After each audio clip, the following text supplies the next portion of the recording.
നമസ്കാരം,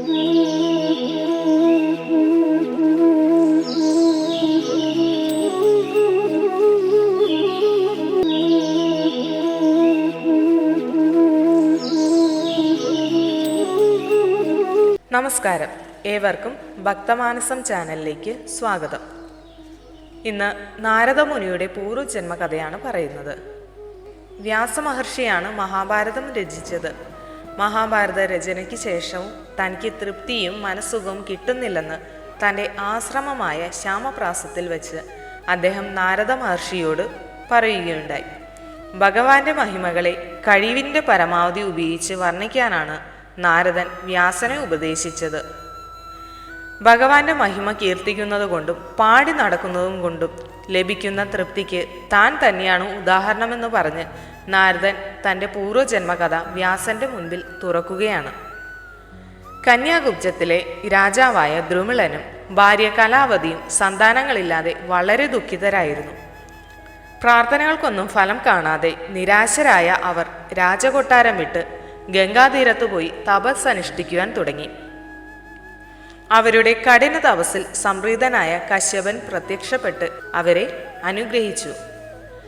അതിൻ്റെ ഫലമായി കലാവതി ഗർഭിണിയാവുകയും ചെയ്തു. ഈ വിവരം അറിഞ്ഞിട്ടും രാജാവിന് ഒരു താല്പര്യവും തോന്നിയില്ല. തപസ്സിൽ മുഴിയതുകൊണ്ടാകാം ദ്രുമിള രാജാവിന് ലൈംഗിക സുഖങ്ങളിൽ ആസക്തിയില്ലാതെയായി. അദ്ദേഹം തൻ്റെ സകല സ്വത്തുക്കളും ഭാര്യയുടെ സമ്മതത്തോടെ തന്നെ ബ്രാഹ്മണർക്ക് ദാനം ചെയ്ത് വനവാസത്തിന് പോയി. ഭാര്യ കലാവതിയും അദ്ദേഹത്തെ അനുഗമിച്ചു. വനത്തിൽ വച്ചു തന്നെ ആകസ്മികമായി ദ്രുമിളൻ ചരമം അടയുകയും ചെയ്തു. ഗർഭിണിയായ കലാവതി തൻ്റെ പ്രിയതമന്റെ ചിതയിൽ ചാടി സതി അനുഷ്ഠിക്കുവാൻ ഒരുങ്ങി. അപ്പോൾ കേട്ട അശരീരിയെ മാനിച്ച് സതി അനുഷ്ഠിക്കാതെ അവൾ മടങ്ങി. അവളുടേതായ ഒന്നും സ്വന്തമായി ഇല്ലാതിരുന്നതുകൊണ്ട് രാജ്ഞിയാണെങ്കിലും ഗ്രാമത്തിൽ ചെന്ന് ഒരു ബ്രാഹ്മണ ഗൃഹത്തിൽ ദാസിവേല ചെയ്ത് അവൾ ജീവിച്ചു. അവിടെ വെച്ച് കലാവതി പ്രസവിക്കുകയും ചെയ്തു. വരൾച്ച കൊണ്ട് പൊറുതിമുട്ടിയ ഗ്രാമമായിരുന്നു അത്. ഈ കുട്ടിയുടെ ജനനത്തോടെ ഗ്രാമത്തിലെ പുളകം കൊള്ളിച്ചുകൊണ്ട് മഴ പെയ്യുവാനും തുടങ്ങി. ഗ്രാമവാസികൾ സന്തുഷ്ടരായി. സന്തോഷത്താൽ മതിമറന്ന യജമാനായ ബ്രാഹ്മണൻ കലാവതിയുടെ ഈ കുഞ്ഞിന് നാരദൻ എന്ന പേര് നൽകി. നാരം എന്നാൽ വെള്ളം, നാരദൻ എന്നാൽ വെള്ളം ദാനം ചെയ്യുന്നവൻ. നാരദനിൽ ഭക്തി വർദ്ധിക്കാനും അത് കൃഷ്ണഭക്തിയാകാനും ബാല്യകാലത്തിലെ സാഹചര്യങ്ങൾ അങ്ങനെ സഹായകവുമായി. നാരദൻ കുഞ്ഞായിരിക്കുമ്പോൾ ആ ഗ്രാമത്തിൽ ജ്ഞാനികളായ 4 സന്യാസിമാർ വ്രതമനുഷ്ഠിക്കാനായി വന്നെത്തി. അവരെ ശുശ്രൂഷിക്കാനായി യജമാനായ ബ്രാഹ്മണൻ നാരദനെ നിയോഗിച്ചു. നാരദനെ സന്യാസിമാർക്ക് വളരെ ഇഷ്ടമായി. അവരുടെ പൂജാപ്രസാദങ്ങളുടെ ഒരു ഭാഗം അവരെന്നും നാരദന് നൽകുമായിരുന്നു.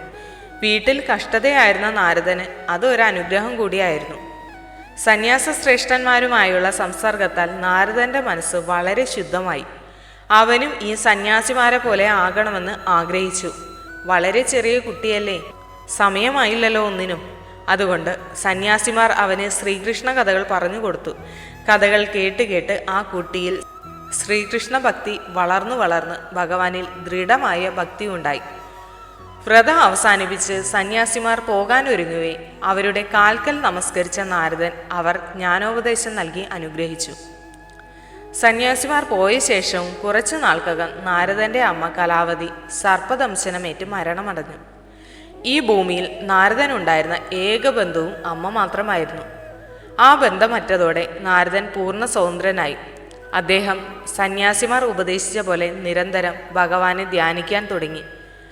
നാരദന്റെ മുൻപിൽ ഒരു നാൾ ഭഗവാൻ പ്രത്യക്ഷനായി പെട്ടെന്ന് തന്നെ മറഞ്ഞു പോവുകയും ചെയ്തു. പിന്നീട് എത്ര ധ്യാനിച്ചിട്ടും ആ രൂപം വീണ്ടും കാണുവാൻ അദ്ദേഹത്തിന് കഴിഞ്ഞില്ല.